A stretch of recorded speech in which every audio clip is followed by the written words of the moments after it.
Okay, so today we discussed the chapter 9, new chapter, the support vector machine. The support vector machine is very popular when I was a graduate student, especially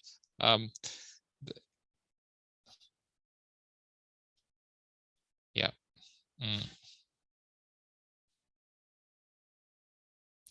Yeah, especially the Wisconsin has. I graduated from Wisconsin, and Wisconsin has the famous professor, the Grace Barber, and the support vector machine is, next the most innovative machine learning method. But after that, the neural network deep learning came in, and now it's much popular. And so support vector machine. People think it's the more difficult mathematically, and the prediction performance is poor. Yeah, that is true in some sense, but there's some benefits. So support vector machine has very strong mathematical foundation, and we have unique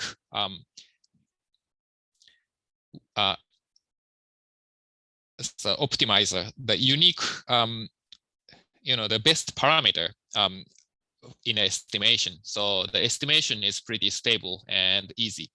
So neural network, the people say the prediction performance is fantastic, but if you once try to do neural network, you will realize that it's so hard to optimize hyperparameters, and it's so hard to make the procedure converge. So often that you have some problem for convergence. So neural network theoretically has no foundation to get optimal parameter. So basically we have the many optimal many possible solutions for one neural network. So many similarities in the model. And for example, suppose we have two parameters in neural network, beta 1, beta 2, and beta 1 is 3 and beta 2 is 2. And if we switch those numbers, then still that can be a solution. So that is a property of neural network. So it's really hard to make the procedure converge. So support vector machine. So once you realized how to use it, then we have basically no issue for convergence. So some benefit. Yeah. So better mathematical foundation, but often worse predictive performance. That is now the people's perception on support vector machine.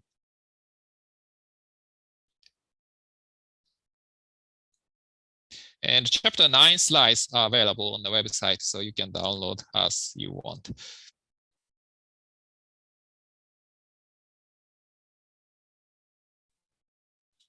Yeah, support vector machines.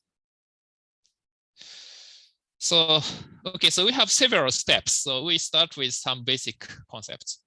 So what is a hyperplane? Support vector machine is for classification, binary classification. And we separate the two groups by hyperplane. What is hyperplane?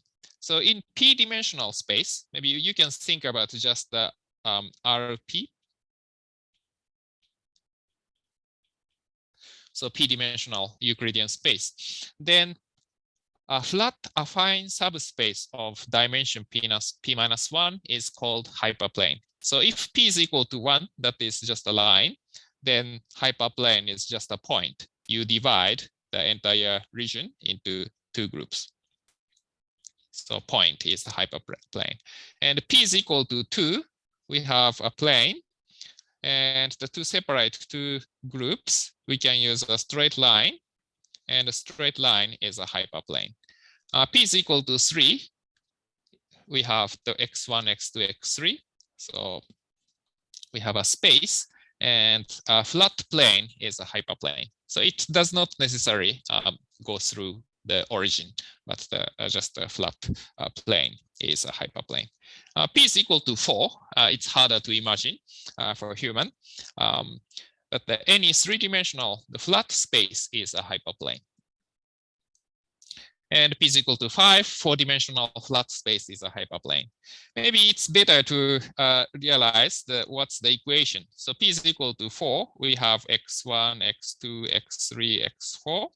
So in such a case, the 3-dimensional flat space means the beta naught plus beta 1x1 plus beta 2x2 plus beta 3x3 plus beta 4x4 is equal to 0. So this is a hyperplane.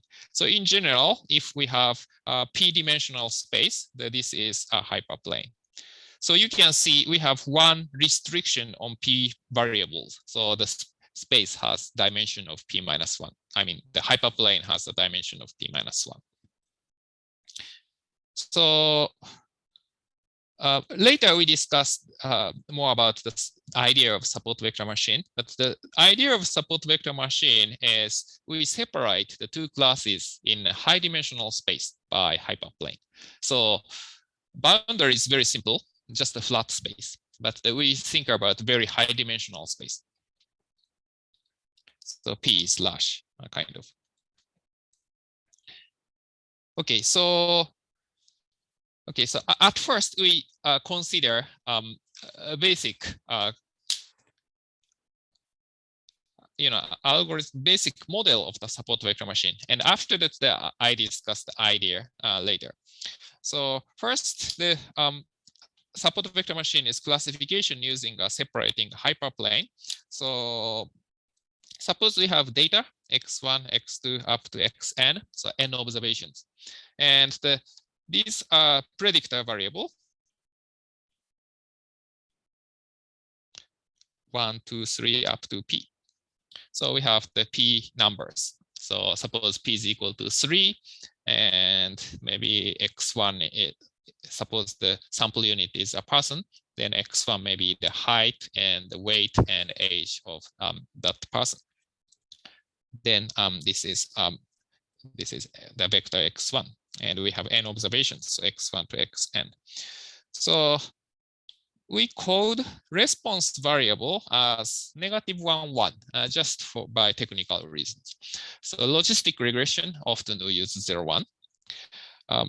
Here, support vector machine, because of some technical reason, we use -1 and 1.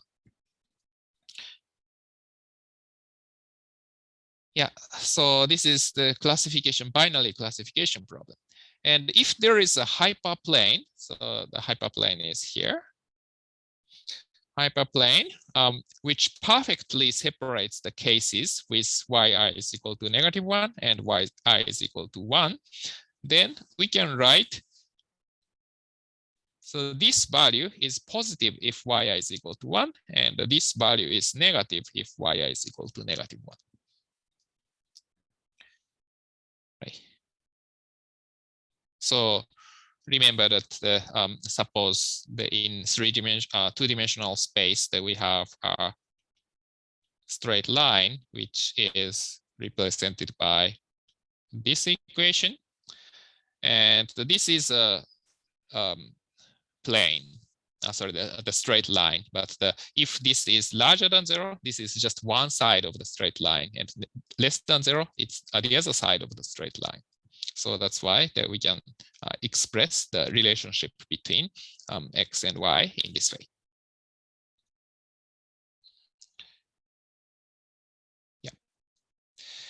And so here is an example that when observations are separable. So we have the blue group, and so the blue dots and the purple dots. So we have two groups, and this data set, we have two variables x1, two predictors x1 and x2 is linearly separable. So any of these black lines separates the two groups perfectly. So if we use this line, all purple dots are below this line, and all blue dots are above this line. Even if we use a pretty different line, but still we can separate this perfectly. So the separating hyperplane is usually not unique. So we need additional criterion on which hyperplane is the best to separate two groups.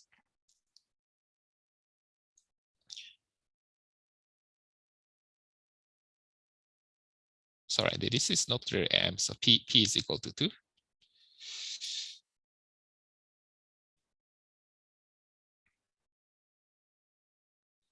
Yeah, so then the idea of uniquely determining the hyperplane is here. So we maximize this margin m. So this separating hyperplane, is good in the sense that in addition to we perfectly separate two groups, that we don't have any observations within the distance of m from this straight line. So we have no ambiguous cases. So if we use the straight line like this, then still we can perfectly separate the cases, but this purple dot is very close to this line, and this plot is somewhat close. So that means that this is almost on the boundary. So it's not entirely sure if the class belongs to the purple side. So additional criterion, we want to maximize m in addition to perfectly separating these two groups. So that is the principle in support vector machine. So support vector machine is called maximal margin classifier. So this is often useful that when we want to improve the test performance. In the test data set, possibly we have more observations like this.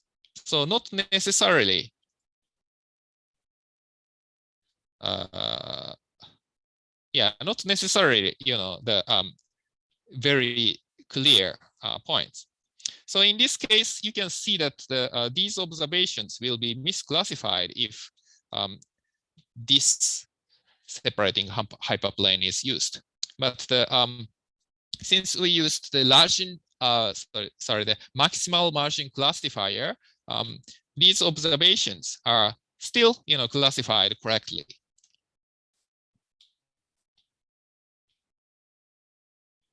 And the other side also, maybe these observations, for example, this observation is misclassified.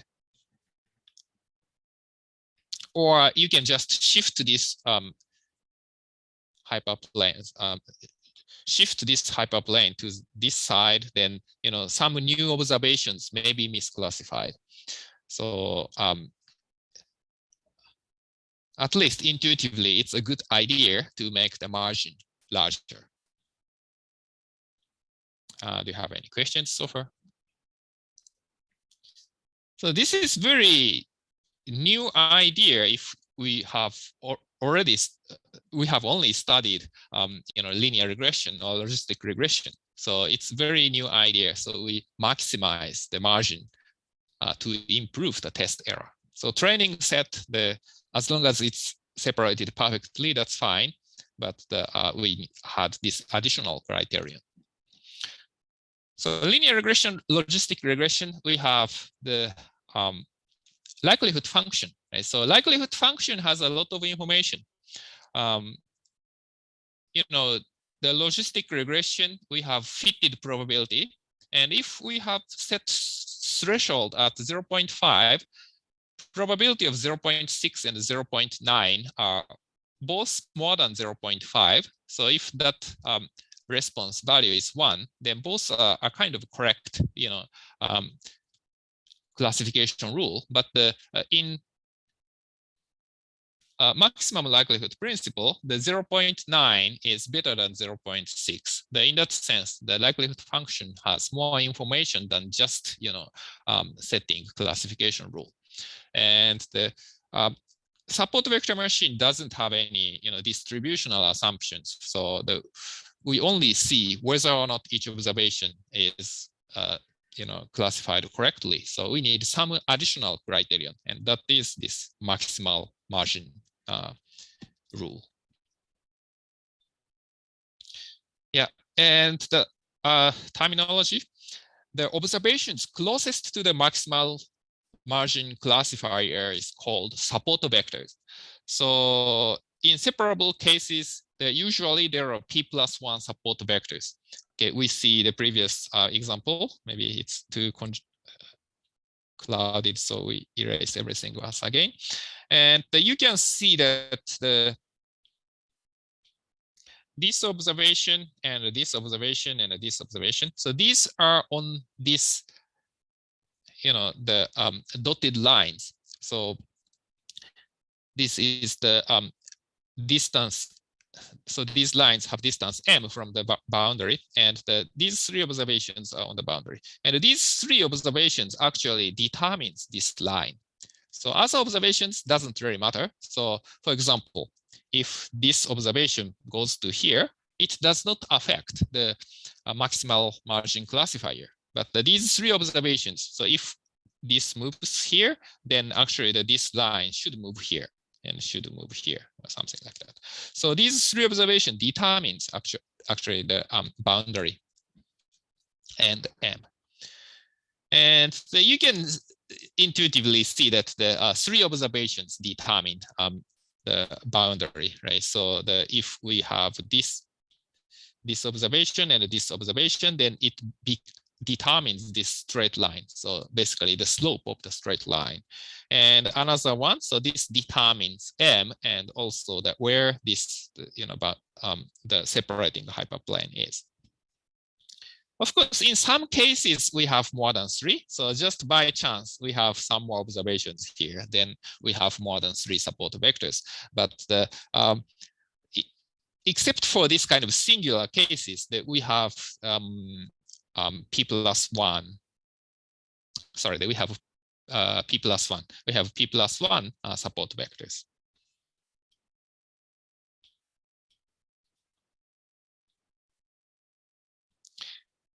Yeah, so mathematical expression of this maximal margin classifier is this. So we basically want to maximize the margin m. And our condition is basically this. So this one, hyperplane, the function for the hyperplane, and yi, this has the same sign.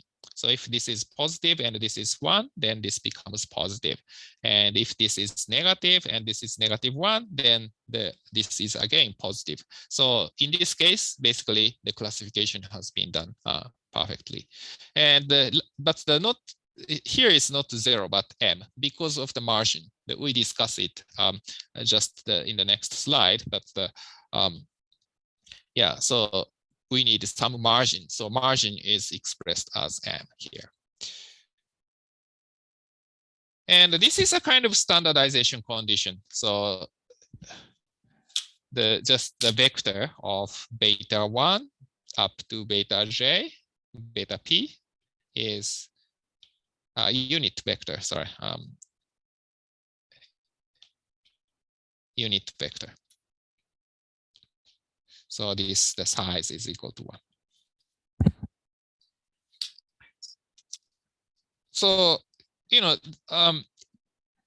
we have some freedom to determine beta 1 to beta p. So if you multiply, for example, 2 by all coefficients, still the hyperplane is the same. So to get a unique solution, the most convenient way is to make this vector has half the size of 1, length of 1.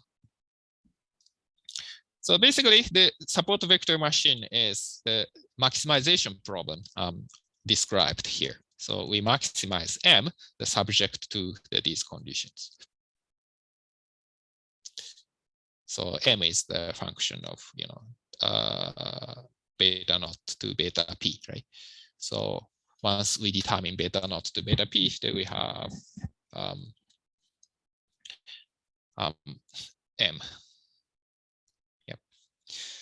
So here we just explained the previous one. Maybe if you are good at linear algebra or you're a graduate student in mathematics, maybe you have already got it. But just I want to review from scratch.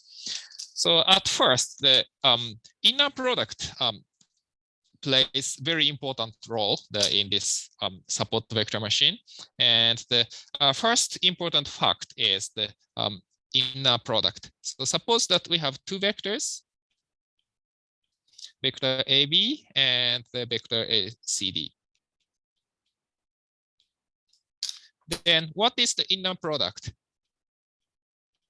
Inner product of AB and CD is equal to AC plus BD. But anyway, so this is the algebraic formula. But the meaning of this is the size of vector of AB and the size of vector of CD and times cosine theta, where theta is here. So this is the a property of inner product. Sometimes we use this as the definition of the inner product of AB and CD. And what this means, so this is the size of the size of the vector AB, and the remaining part is signed distance, signed length of projected vector of CD. So we consider that this vector, this is the projection of CD onto AB. And this projected, the signed projected distance is equal to the CD times cosine theta. Right? So this length is the absolute value of this, and times cosine theta. So if this direction is the opposite of AB, then sine is negative. And if the same direction then as AB, then the signed size is positive. In that definition, the signed distance of projected vector is this one. So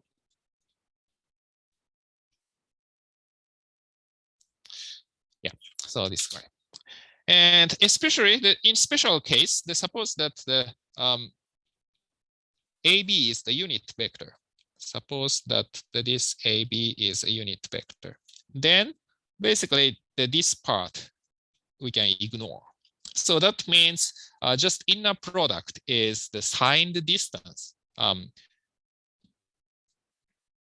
signed length of the projected vector of the CD onto this straight line with the direction of AB vector.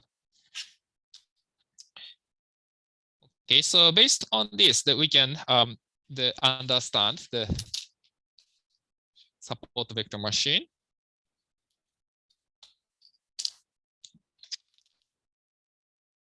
So suppose that the P is equal to 2, just for simplicity. And here is X2 and here is X1. And we want to separate two groups. So we have some observations. Maybe one group is like this.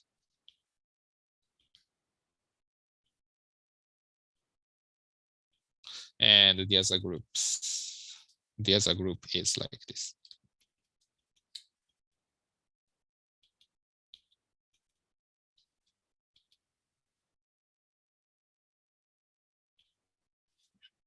Then separating hyperplane is probably like this. And suppose that this equation is, the equation of this line is beta naught plus beta 1 x1 plus beta 2 x2 is equal to 0. Then what's happening? So, okay, we take just one vector here. This is, I would say, some xi. The xi1 and xi2. Okay. Then, okay, so normal vector is to this hyperplane is beta 1, beta 2. And now the beta 1, beta 2 is also standardized. So this the length is 1. Then actually the signed distance of maybe, yeah. So signed distance of this vector x1 x maybe the vector xi x sub I is actually the beta naught plus beta 1 x1 xi1 plus x beta 2 times xi2. Okay, so that we consider the line which is parallel to this beta 1 beta 2, then you can see that the yeah, so at first yeah, so this part, maybe I use different color. So this length, this signed length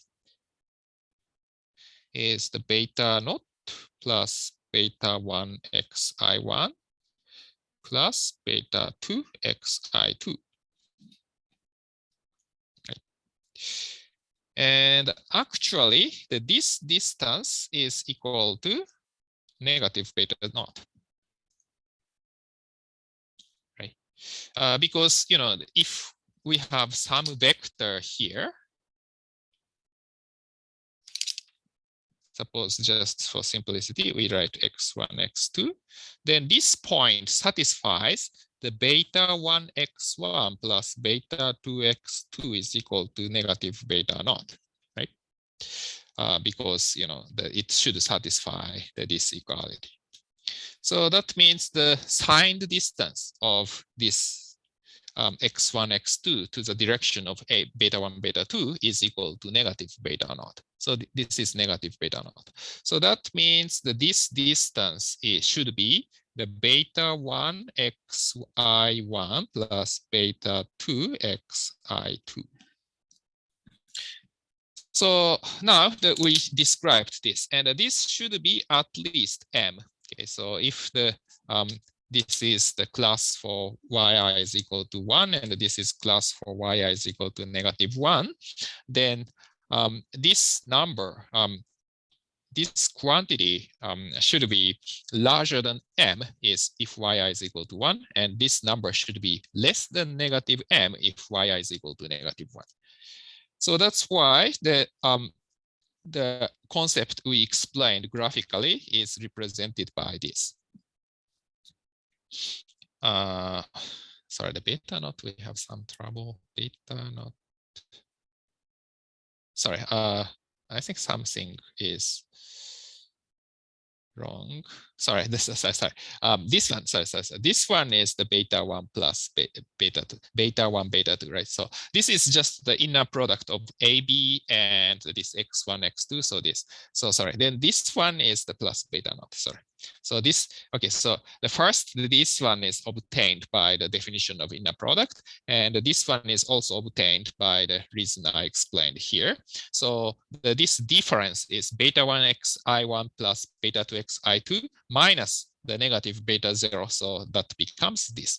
So that's why that we get this equality. So this is the condition that we have at least the margin of m from the boundary. So now that we realize that why that we assume this condition. So because, you know, the signed distance becomes, you know, the has a simpler interpretation with this way. So we maximize m in that condition. So that is the principle of maximal margin classifier. Do you have any questions so far?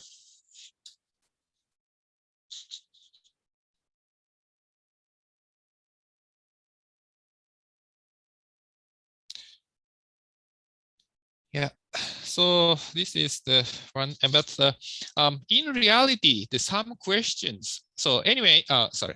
So in reality, the some questions, many questions, most questions are not linearly separable. So typical case is this.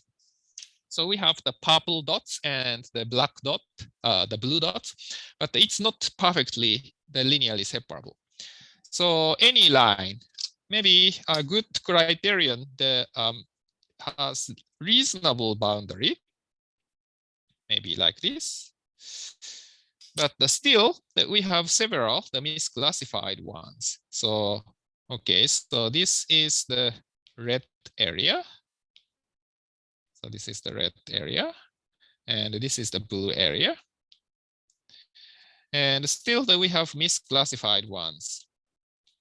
So I think that this one and this one and this one, and also actually no blue ones are misclassified, but these are misclassified observations. Yeah. So that we have some we want to allow some exceptions. Maybe in this case we have 3 exceptions, but sometimes we have just one exception, and that is caused by some extreme value, or maybe even observation with an error, maybe recording error. So basically, the algorithm is not good if one observation changes the entire picture of the estimation. So we want to allow some exceptions.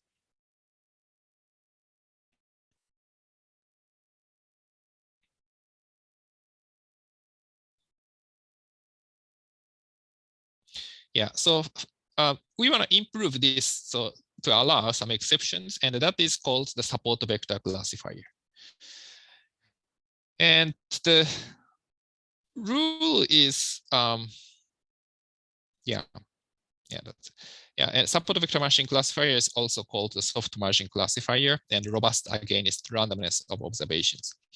So yeah, usually test performance better, and a few observations are allowed to go beyond the dashed line. So hyperplane is not too sensitive to a few observations.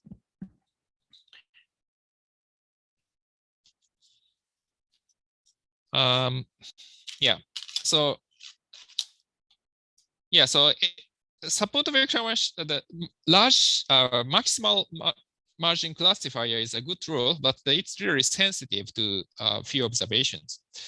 So suppose that we have some figure, even linearly separable one. So we have some observation like this, and the circles are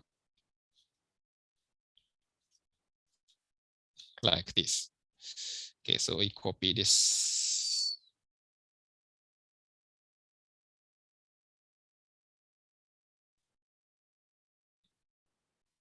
Okay, so the first one, maybe natural boundary is like this.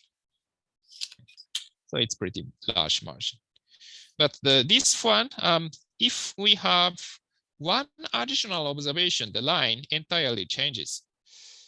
For example, we have just this observation. This is just caused by some recording error. But in this case, the largest margin classifier is this. So totally different. So this observation makes the estimation totally different. So that is not good, especially if we have more observations around here, and more observation around here. Still, one observation makes the boundary totally different. So that is not good. So that's why that we want to allow some exceptions. So 2 reasons. So one, no perfect line. So the problem is not separable. The second one, if we strictly apply the maximal margin classifier, the result is unstable. So now we allow some errors. So basically the question is the same, and this is the same, and this is almost the same, but we allow something. So we allow this one. So m is some large number. So this is some number which determines the margin size. But sometimes we allow the left-hand side is not larger than m. If epsilon is 1/2, we have to have the condition this is larger than 1/2 times m if epsilon is 0.5. Or if the epsilon I is equal to 1.5, we even allow this product has negative sign. So basically the boundary, the hyperplane, misclassify that observation. So we allow that. But that error cannot be allowed the too many times. So too many times and too large epsilons. So we only allow error up to C. So summation of epsilon I that should be less than C. So if the condition is satisfied, we define the epsilon I is equal to 0. If the margin is larger than M.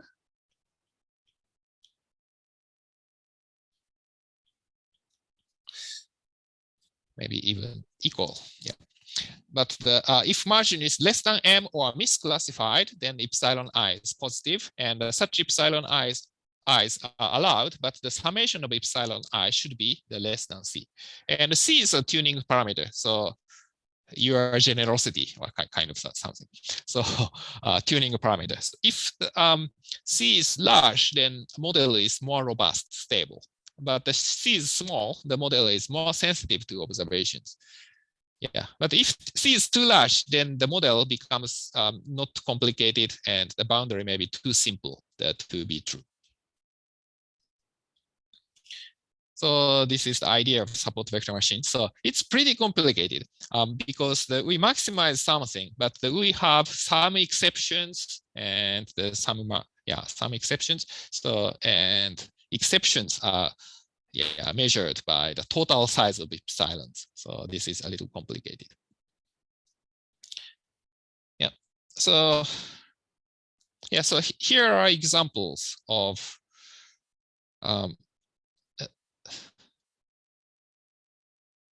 so support vector machine, the classifier. So first example, actually the no observations are misclassified, but some violations. So observation number 8. So this is actually not outside of this margin. So we have actually the number 8 should be this side, but this is the within this band, so that we have some violation. So we say that the epsilon 8 is positive. Epsilon 8 may be 0.4. If from here to here the epsilon should be 1. So this epsilon size of epsilon is 0.4. And also this observation, first observation, there should be this side. So we have violation of this. So maybe this is epsilon 1 is equal to 0.7 or something like that. So 2 observations violate the rule. But since we allowed this, then we can make the size of M somewhat large. Actually, if M is small, then we don't really need to violate the rule. But to make M large, if some exceptions are allowed, we can make M large. And the second one, actually, this is non-separable case. So how many observation violates the maximal margin classifier rule? Anyone? 3. To be clear, 3? Other answers? 3. Yeah, so we can check. At first, this observation, the 8th observation violates the rule as is, and also 12th observation, it violates the rule, right? So, and also 11, so, and 1. And others. Yeah, so I think the 4 observations violates the rule. So in this case, epsilon 8 is maybe 0.7 or 6, maybe 0.6, and this one, epsilon 1 is 0.5, maybe. The 12, maybe epsilon 12 is equal to about maybe 2, because from here to here, this should be 1, so almost twice. So, and the epsilon 11 is maybe 1.3 or something. So probably this one, C is equal to 1.1, and this one, C is equal to the summation of this. So 1.3, 0.5, 0.6, 0.5. So this is maybe 2.9. If C is equal to 2.9, we maximize that possibility. So yeah, that's the case. So it's similar to some generous course grading policy, such as we drop the 2 worst quizzes, then usually you drop 2, right? So to maximize your score. So in this case, the same. If C is equal to 2.9, then we maximize the possibility of that. So we use all of the C to make M slightly larger.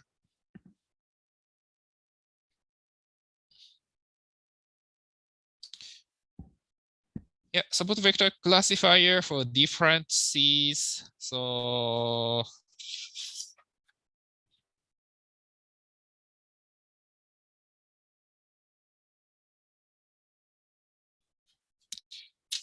yeah, I think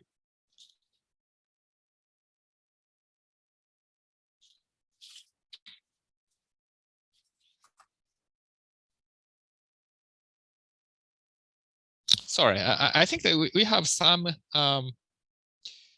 mistake. The size of epsilon is relative to M, so size of epsilon is relative to M. So I think that this should be 0.4 M, 0.7 M, and everything we need M. And still, the summation of epsilon sorry. Well, so I think that's fine. Sorry, the original one is fine. Yeah. So actually, the C is not just the summation of the violated distance. So summation of violated distance divided by M, that is C.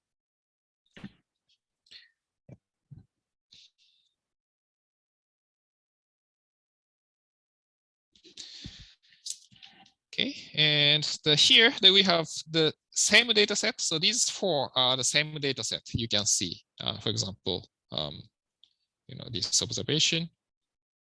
You can see all the same, right? So these are the same graph, but the support vector classifier for different C's. Which has the largest C?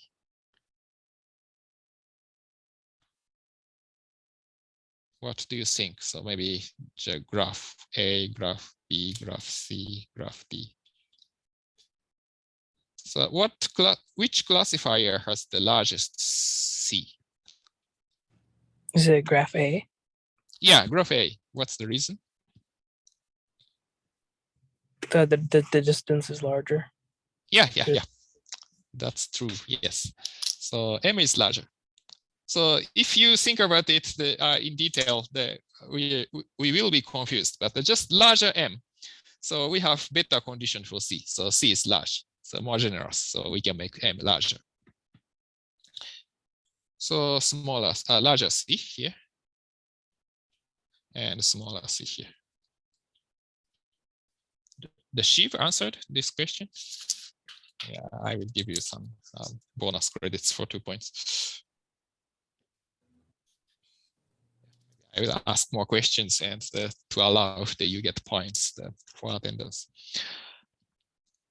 Yeah, so the different classifiers, and you can see that the slope is also different depending on C. So not just M, but also the hyperplane becomes different. Yeah, so do you have any questions? So this is pretty complicated rule. So yeah, the equations are complicated, but also that we have to tune parameters, hyperparameter C. But still, it's easier to tune all kinds of hyperparameters in neural network.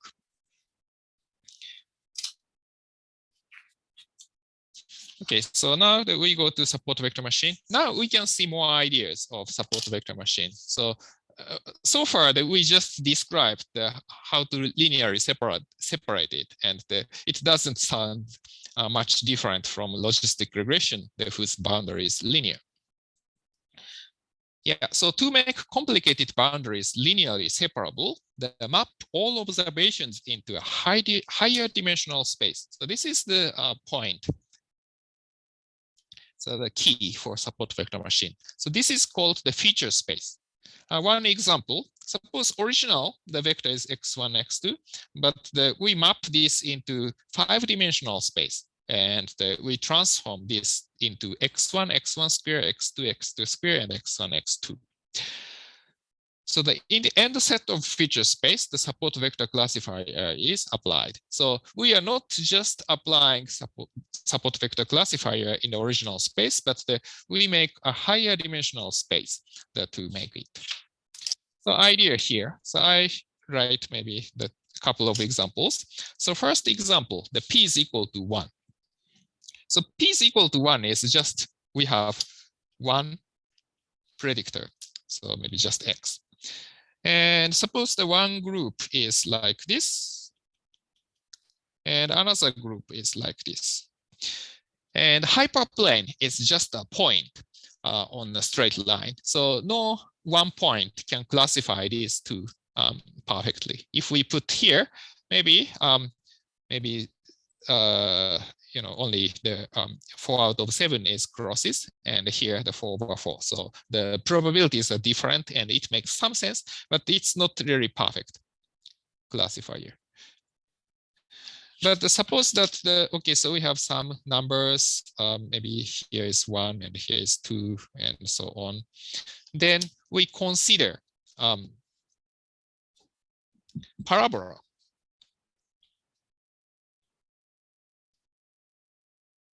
Like this. This is a function of x and x squared and a constant.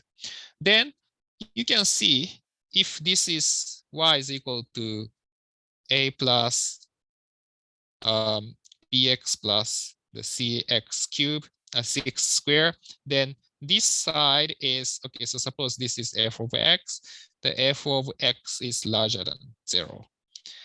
And this f of x is larger than this, and this side, the f of x is smaller than 0. So we can perfectly separate the group. So that means in the context of support vector machine, if we map x to maybe 1 and x square, the intercept is usually added after that. So basically, essentially x and x square. But if we think about this feature map phi, then in the end set of the feature space, we can perfectly linearly separate these two cases. Right. And the p is equal to 2. We have similar situation. So suppose that we have two groups, and one group is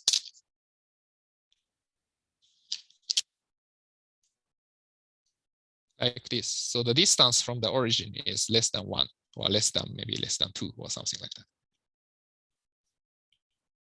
And the other group, like this.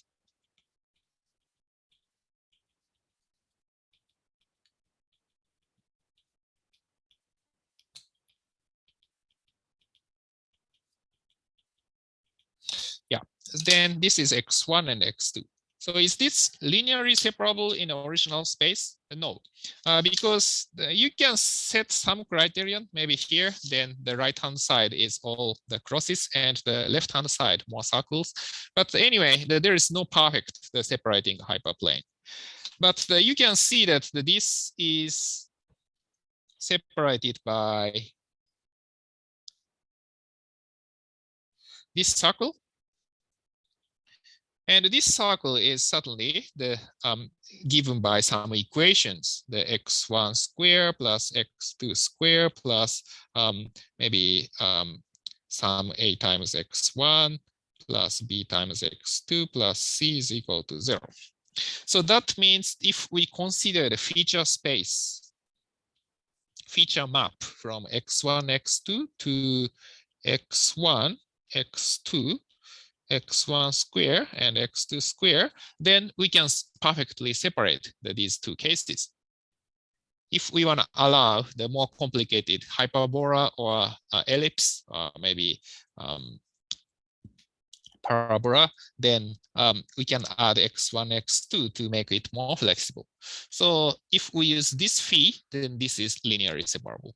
So that's why the support vector machine classify the more complicated rules.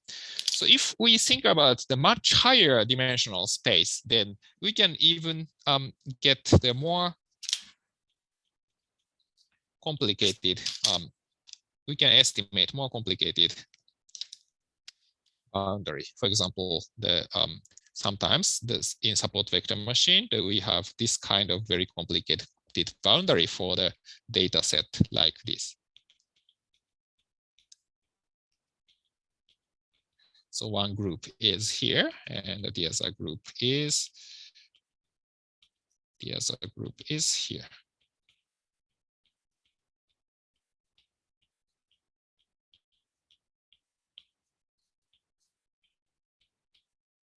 Like this. So the phi is much higher. So the end set of phi is much higher dimensional space. So this is the idea of the support vector machine. So we go, higher dimensional space, then we can see better.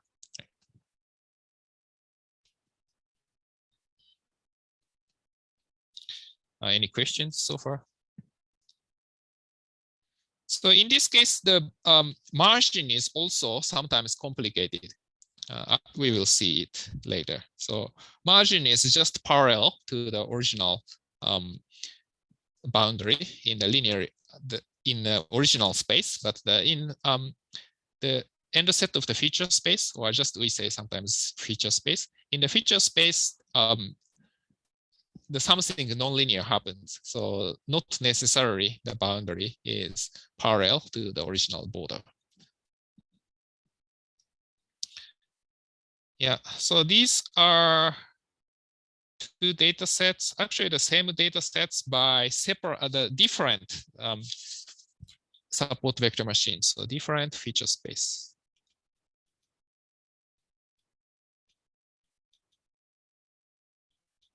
Feature map and feature space.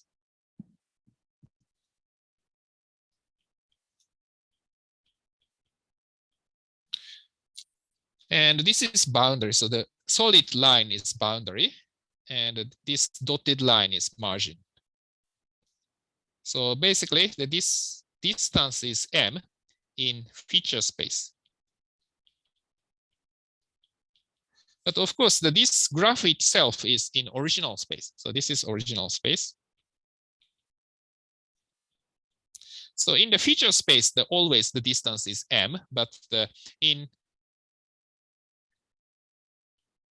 the original space, if we translate back into the original space, this M and this M does not look the same. So this complicated thing happens. So which is the better classifier? What do you think? You can just choose one, right? Yeah, so actually I would say that the first one looks better because think about the area for these purple dots. So this is the area. So this is the area for the purple dots. And these are the area for the blue dots. Right. But on the right-hand side, that we can see that this is the area for the blue dots, and this is the area for the purple dots. And the other areas are in the boundary. So on the right-hand side, the most observations are not clear. So it's not clear that these observations belongs to which group. But here on the left graph, there are more observations are clearly in the space for purple dots or blue dots. So probably this one is better for this case. So if we use different feature map, then we will get almost entirely different graphs.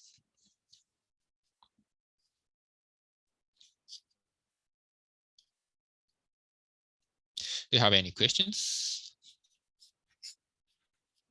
And we have many concepts in support vector machines, and here is another concept.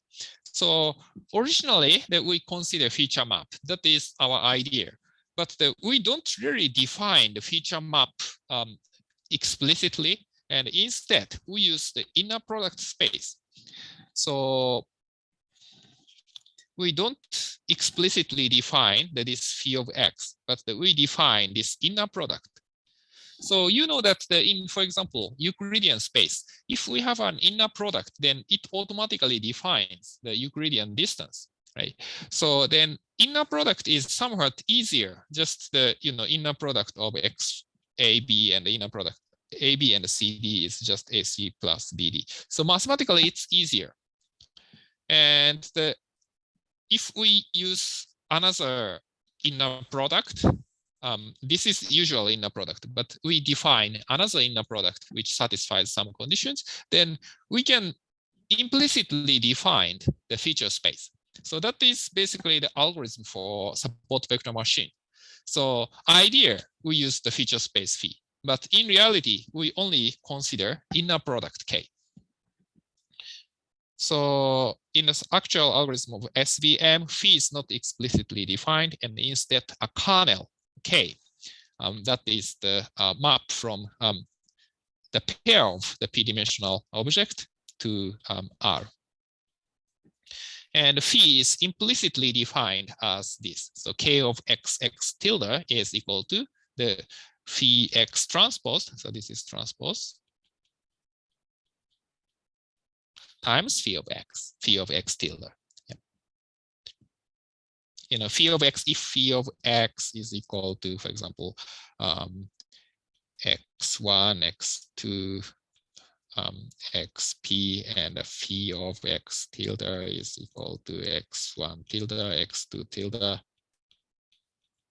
xp tilde. Just that we take the inner product, usual inner product of these two, x1 times x1 tilde plus x2 times x2 tilde, and so on. So we use different kinds of case, so different case to develop different support vector machine. And the inner product determines the distance between any two observations, and it is sufficient to classify observations.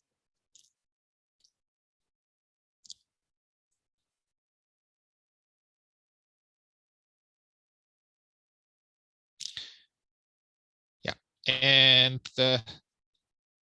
sometimes if we consider the feature space with very high dimension, that isn't really efficient. So imagine that there are only 50 observations.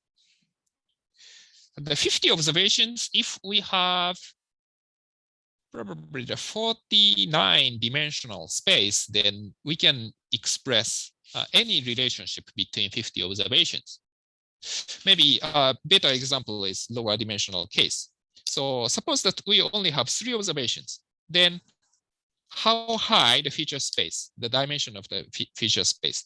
Actually, the 2-dimension is the sufficient. So suppose x1 and x2, and we have observation. Yeah, so we have 3 observations. There may be here and here and here. Then this space is enough to give the flexibility for the distance between these 2 observations and these 2 observations and these 2 observations. Right, so suppose the distance is, I don't know, maybe ABC. So if we make some feature map, then we can arbitrarily determine the A and B and C. So 2-dimension, P is equal to 2 is sufficient.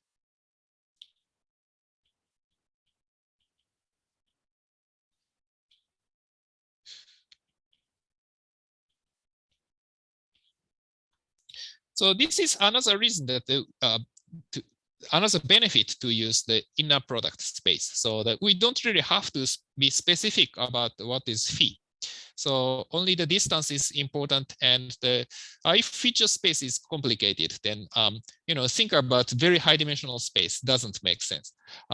So that we only consider the distance between these observations, right? So basically, thinking about the distance between pair of the observations among these three, basically we only have to think about the three distances, this A and B and C. So to do that, we don't really need the full feature space. The feature space may be 50 dimensional, but in reality that we only need the essentially we need the information of the two-dimensional space. So that means that if three observations are are mapped to the 50-dimensional space, essentially we only think about the two-dimensional hyperplane, two-dimensional space within this 50-dimensional 50-dimensional space to do classification.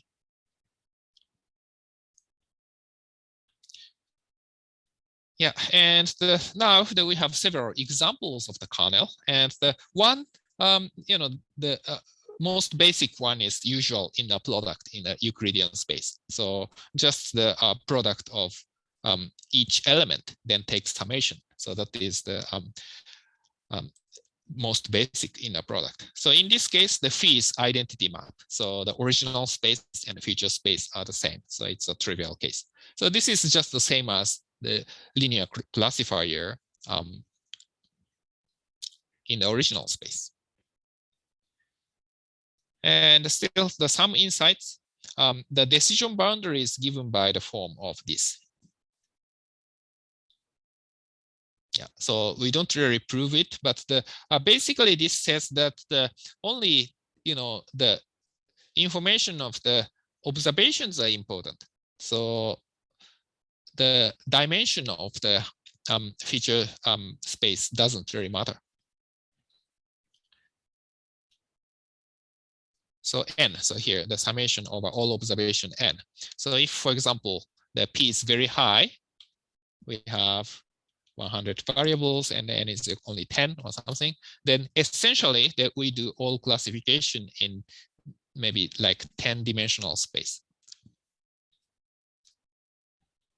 So much lower than p.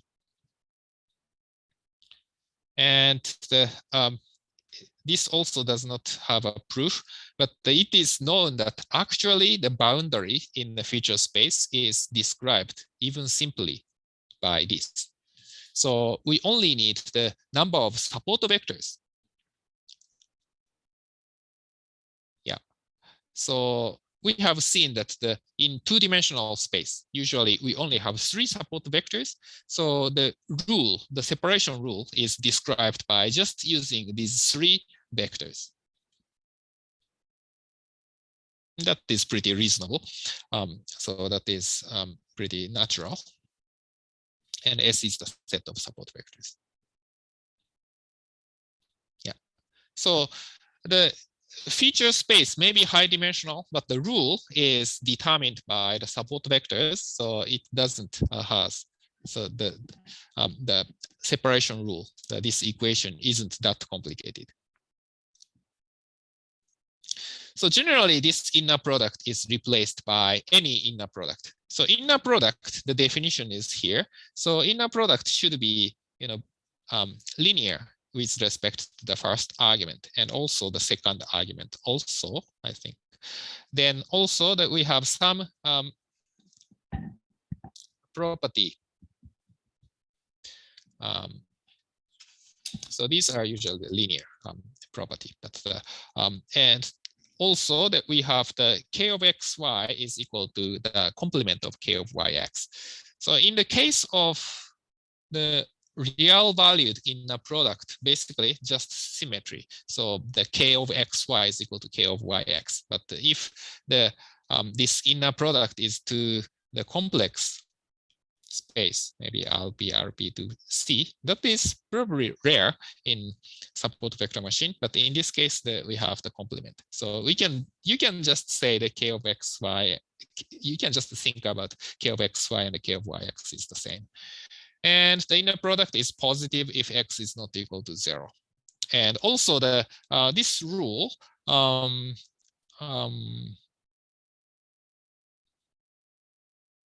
yeah, so this rule implies also the K of 0, 0 is equal to 0. Actually, K of 0x is equal to 0.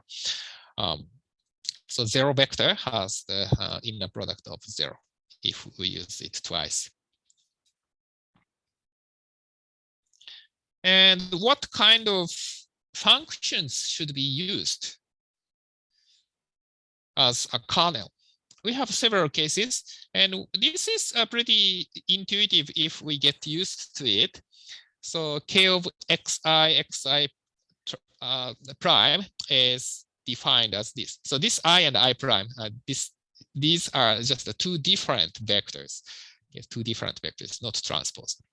And this is, okay, so this. So, for example, original one is if the x y and the x1 y1 maybe x x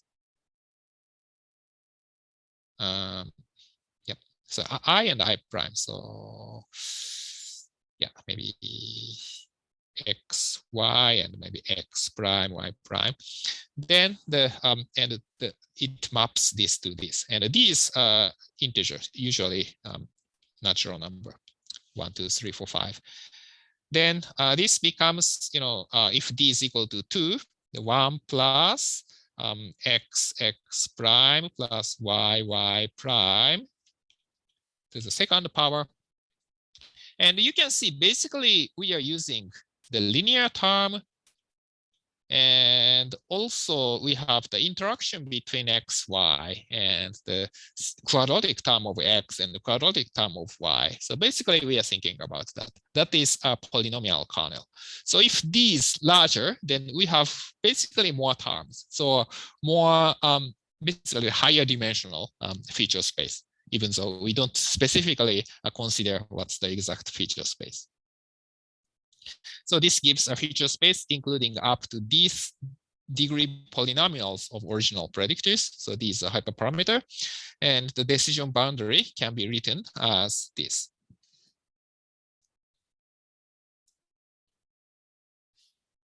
Yeah. So this is a kind of a generalized version of original boundary. So original boundary that we have this. So it's kind of simpler, but we have similar ones. So we have x1 to xp that is reflected here, and xi is just a data point, and alpha I is also some parameter. So the other part corresponds to beta naught, beta 1 to beta p. Yeah. And okay, but this is not infinitely complicated. And sometimes we feel it's not that it does not make sense to include, interaction of very, very high dimensional term. If d is equal to 5 or 6, then we are not really sure that if we, such feature space is useful. Suppose original vector, the predictor space is the weight and age and height of patients. Then what's the meaning of we multiply the weight 3 times, then multiply height and the age square? Probably that isn't a good predictor. So in such a case, that we think about the more abstract, in some sense, inner product. So that is this. So k of xi prime is exponential of negative gamma times summation of xij minus x prime ij square. So we take the difference, then we take square. And this basically makes the feature space the infinite dimensional. So basically very complicated pattern it can detect. But we cannot really see what's happening in the feature space. That is the problem in support vector machine. So it's high dimensional space, but maybe it's very inefficient hyper space. So it may not be useful. So think about case that we map x to x and x square and x cube and x fourth power, x fifth power, and so on. This is infinite dimensional vector, but suppose x is in 0, 1, then what's the difference between x100 to x101? So these are almost the same variable. So it's not really the effective way to consider the infinite dimensional space. And how about Gaussian kernel? Maybe it's probably better than this, but we don't know how efficient it is for the specific problem. Here, gamma is a hyperparameter, so it makes inner product slightly different. Yeah, so these are the basic concepts of the support vector machine. I think that I almost explained all concepts. And yeah, maybe 1 minute. Sorry, maybe we can finish this. And if we use support vector machines, sometimes it is superior than other methods, such as linear discriminant analysis. So this is the specificity, sensitivity, and the specificity of this binary classification. Sensitivity is also called the true positive rate, and the specificity is called the false positive rate. 1 minus specificity, sorry. Then you can see that the support vector machine that improves the this part and this part. But we have disadvantage in maybe this part. So probably slightly better in terms of area under the curve. And another one is here, the different support vector machines. So the red one, it's not clear, probably in the original space, that is red one. And the support vector machine with Gaussian kernel with different gammas, these. And certainly this last one looks the best in terms of this, the area under the curve.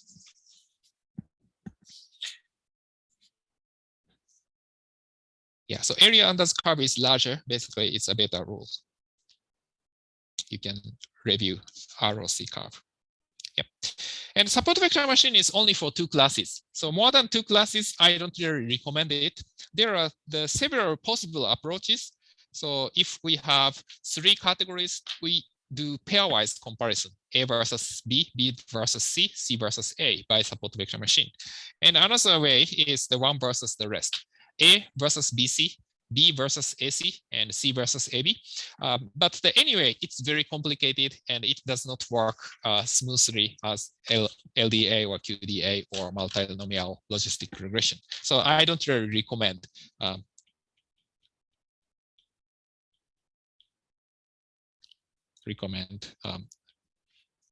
the more than 2 categories. So that is the characteristics of support vector machine. And next time we discuss the support vector regression a little bit, then we do some lab session. Okay, thank you. So that's it for today, and I'll see you next week. Thank you.